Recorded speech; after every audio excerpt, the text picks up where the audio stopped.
I've got nipples. Can you milk me, Greg? You know what? I think that actually works for how NFL Week 16 went down. Look at this little gaff. Yep, this is another play going wrong. Honestly, at the end of the day, I did it for the all-black team. The 49ers kicked the shit out of the Ravens. Do I like the Raiders now? Here's Trayvon Moehrig after Las Vegas upset Kansas City in Arrowhead on Christmas.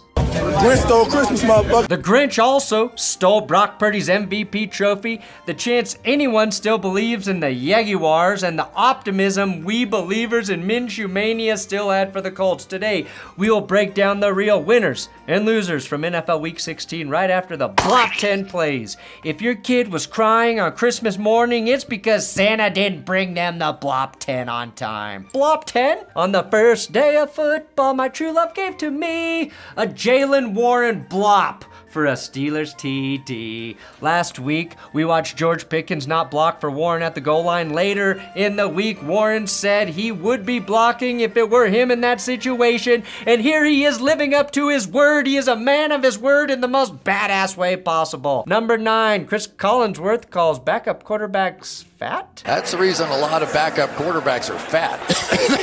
They don't do anything. And neither do the Chargers. COLLINS.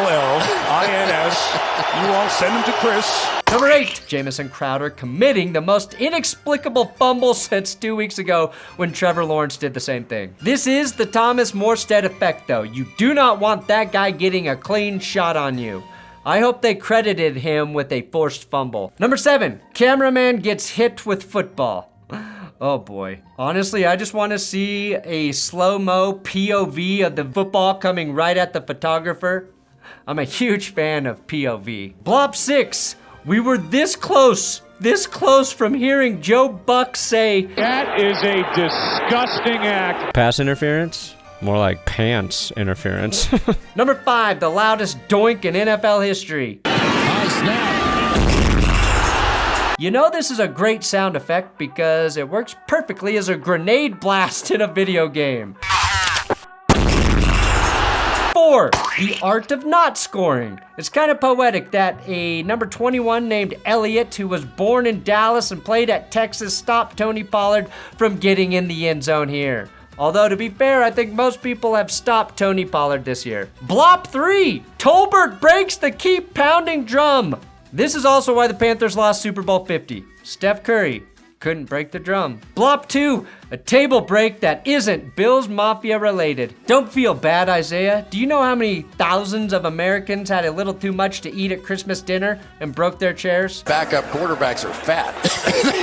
They don't do anything. And Blop 1, the only one it could have been. If the ref falls and trips the QB, should it still be intentional grounding? The look on his face is perfect, and I'm just glad NFL officials stopped being passive-aggressive and began actually inserting themselves into the middle of plays. And the Blop 0? Well, it has to be the Colts getting their asses kicked 29-10 by the Atlanta Falcons amidst being in the thick of the playoff race. I have no idea how the Colts, with just one turnover, lost by 19 to an Arthur Smith coached team that just lost to the Panthers 9-7. Maybe it's because Taylor Heineke is badass enough to throw a block for his running back, but also inadvertently tackles his running back in the process. So yeah, that doesn't help. It just makes their loss even more confusing. I also want to briefly touch on some games that didn't really matter, like the Cardinals losing to the Bears despite a pretty nice game from Kyler Murray. Khalil Herbert scored his first touchdown of the season.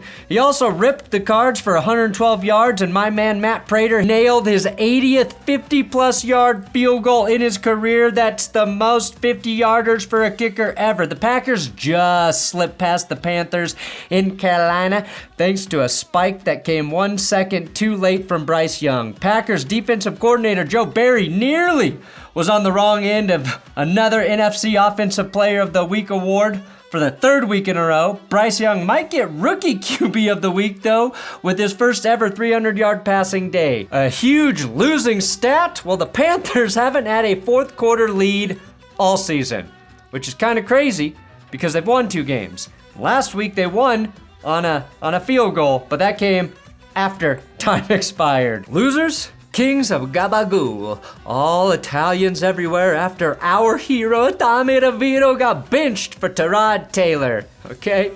That said, I do support another bench warmer coming in, and also couch warmers coming in as Mason Crosby came in and booted a 52-yard field goal. Credit the Giants for being better than all of these teams while doing that with two men who have come off the couch this season and two backup quarterbacks this season. Now, the Eagles looked a lot more like the Super Bowl contenders we thought they were, but they might have just been playing, the Giants. My winning duo, Joe Flacco and Amari Cooper. The Browns got a key win against the Stroudless Texans. Joe Flacco and Amari Cooper in this one had better chemistry than I've seen between Travis and Taylor. Amari became the first Browns receiver with back-to-back 1,000-yard seasons. He also set a franchise record for most receiving yards in a game for a Brown with 265, passing Josh Gordon. He did that on 11 receptions, which is pretty crazy, but dealing Joe was so elite that he's just 4 TDs away from tying Deshaun Watson's total in Cleveland. Flacco became the first Browns QB to throw for over 300 yards in 3 straight games. In fact, that was the first time Flacco ever did that in his career, and he joined pretty elite company for doing this while being 38 years young. Whatever the Browns are injecting into their dicks, I want, because this team could be a nightmare in the playoffs. And we all want to see Flacco versus the Ravens. My winning quarterback's actually going to old Matthew Stafford. Unfortunately, it is not Derrick Henry who threw the 4th touchdown pass of his illustrious career against the Seahawks. I want to give some love to the old man who finally found a way to connect with the youth. Matty Stafford at age 35, who dropped 328 and 2 TDs in what feels like a month ago on Thursday Night Football against the Saints. In his last 4 games, Stafford is averaging a little under 300 yards per game and has thrown 10 touchdowns with no picks, getting the Rams into the thick of the NFC playoffs, now sitting at 8-7 with a 67% chance of making the tournament. After finding Puka Nacua 9 times for 164 yards, the 5th-round rookie out of BYU now just needs 146 yards over the next 2 games to break the rookie wide receiving record set by Bill Groman in 1960, which of course we all knew. I'm also very proud of Twitter for pointing out that this throw was not in fact Mahomey, because Stafford hasn't been doing this since Patrick Mahomes was a twinkle in his dad's balls. My winning backup, Mason Rudolph, who hadn't appeared in a game since 2021. All of a sudden, he gets the start against Cincinnati and has the game of his life, averaging nearly 9.8 yards per attempt in the win over the Bengals, aided, of course, by a couple long plays. By the end of the game, the stadium was chanting his name, and that's why it's so great to have a 4-syllable name. Losing quarterback? I'm going to spare poor Sam Howell, who had the lowest passer rating of the season at 1.7, and reluctantly give this to Brock Purdy, who lost the most on Christmas. No, not his $100 Amazon gift card that accidentally got thrown away with all the ravages of Christmas paper wrapping. The 49ers got their asses handled by the Ravens, and any of his MVP chances vanished with his 4 interceptions in this game. He did have the best over-the-shoulder pass that resulted in a loss of yards this weekend, though. This year, I suggest that actually no single player wins MVP. Let's give it to all of the backups who have come in and brilliantly won and looked awesome for exactly 2.5 games and then reminded us why they are indeed backups. But those 2-game stretches by Josh Dobbs, Jake Browning, Tommy DeVito, Drew Lock, those games will be remembered forever. Winning QBs, plural, all of them. Forever. I have never seen so many bad roughing the passer penalties in my life. You get a roughing the passer. You get a roughing the passer. You get a roughing the passer. It's Christmas. You all get roughing the passer.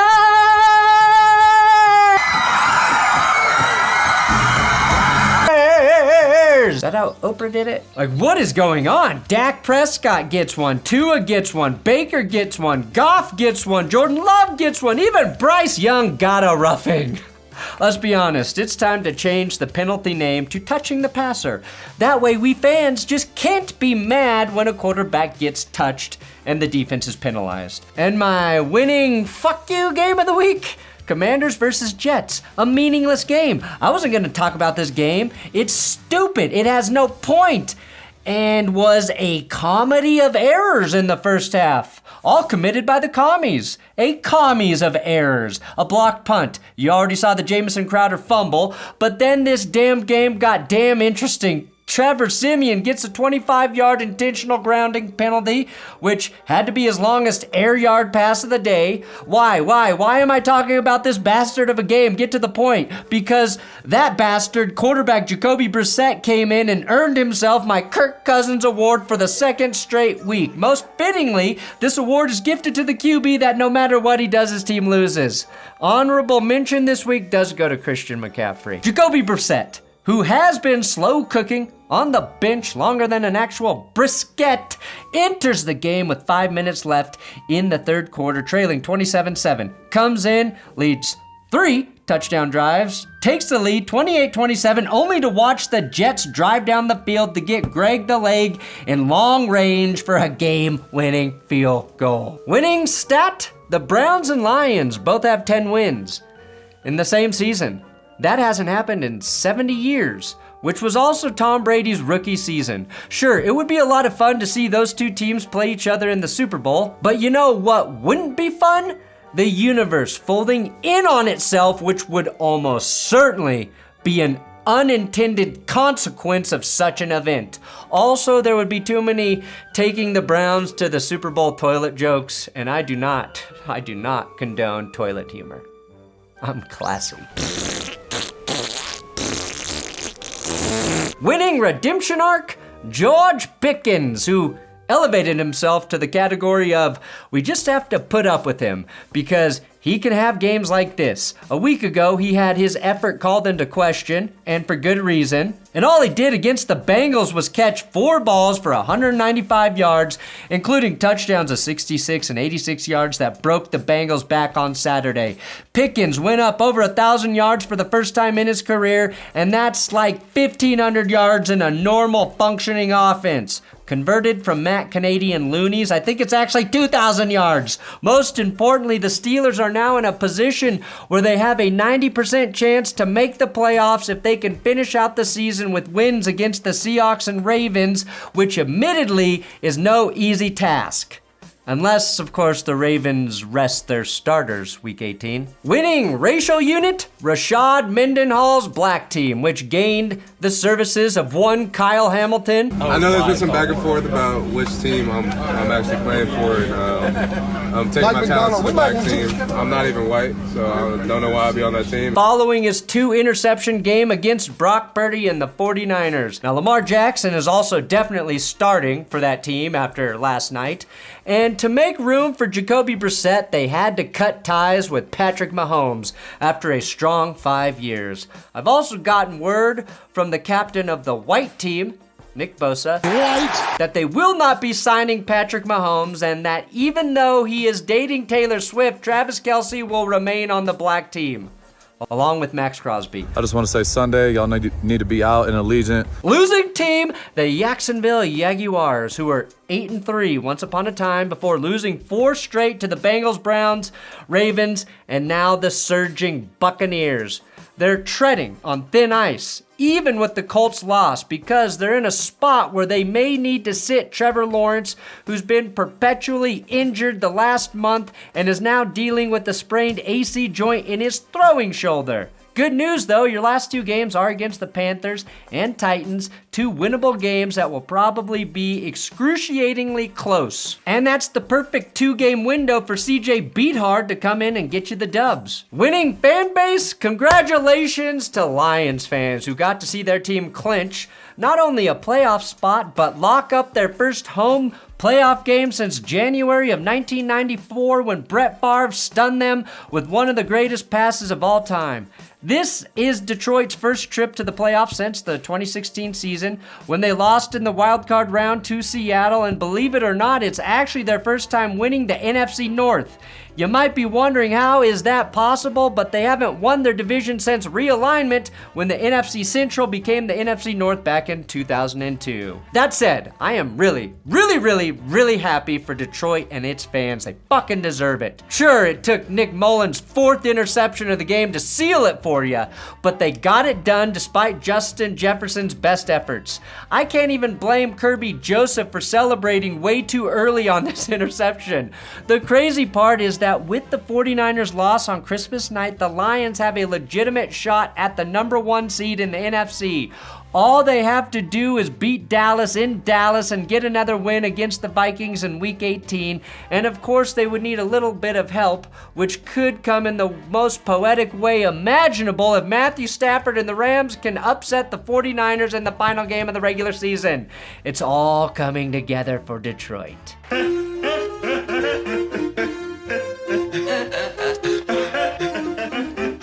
Winners of the Fraud Bowl, the Miami Dolphins, or as I call it, the game that made crack popular again. CeeDee Lamb had an insane catch and run, and then we didn't see him until late in the game, but my guy, Bradley Chubb, is becoming a difference maker on the Dolphins defense. He has 5 sacks in the last 4 games, but his sack in this one was deemed useless after Brandon Cooks made the most grown-ass man catch in the end zone to give Dallas the lead. Tua, though, took the game into his own hands with a game-winning drive. Last week, he dealt without Reek. Jalen Waddle went down in this game with a high ankle sprain, so I'm just waiting for the next excuse the media makes as to why Tua sucks. Who do the Dolphins play next? Oh, fuck, the Ravens? Oh, he's definitely going to look bad on Sunday. Losing streaming service? The Cock. That's right, Peacock, of course. I speak on behalf of all football fans when I say, screw you, NBC, for putting a game with playoff implications or any game on a paid streaming service that none of us are already subscribed to. We pay enough for cable or YouTube TV or even an antenna that we shouldn't have to jump through any additional hoops to watch one of the best quarterbacks of his generation Easton Stick play. That's the reason a lot of backup quarterbacks are fat. They don't do anything. Also, Josh Allen. The Chargers lost this game with fewer penalties, more first downs, greater time of possession, and 0 turnovers to the Bills, who had 3 turnovers, I believe, and all to classic Chargers fashion. The NFL is charging us to watch the Chargers Charger. Oh, wait, is that actually genius? I don't give a shit that the 4th quarter was ad-free, okay? The whole game should be ad-free if you're paying to watch it. And the worst part is that it's happening in the wild card round 2. So if you want to sign up for Peacock and watch that game, use my promo code winning team, the Raiders. Right now, I gotta put some respect on the Raiders' name. Just kidding, they beat the Chiefs without completing a fucking pass after the first quarter. And they scored 17 points while completing 0 passes. Aiden O'Connell beating Patty Mahomes with 62 passing yards in Arrowhead Stadium is the funniest shit I've ever seen. That's like me winning a tip-off against Wemby, and I do it without jumping. The only thing all the teams in the AFC West currently have in common is they all suck. But right now, the Raiders might suck the least. And of course, we all thought Jack Jones pulled the grinchiest move ever on Christmas Day by faking out this kid who thought he was getting his pick 6 ball, but upon closer inspection, he was making sure the adult behind him didn't steal it.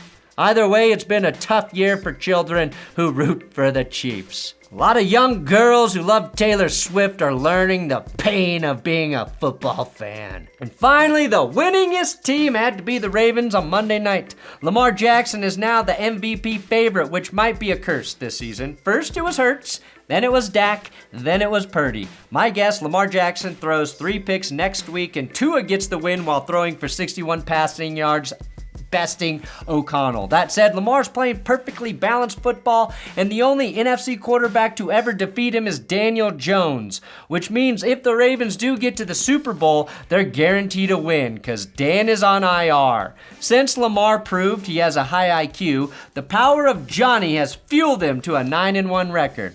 That and Mike Florio, of course. The 49ers kicked the shit out of the Ravens. Who wasted the one time NBC let him say a swear by guaranteeing a shit kicking of what is now the best team in football. That's not how you talk trash, Florio. The 49ers kicked the shit out of the Ravens. He can have his opinion, but just don't be just talking like that. You know, that's disrespectful. They don't do anything. Thanks for watching That's Good Sports, winners and losers for NFL Week 16. If you haven't, check out the new worst episode ever, which I posted earlier today.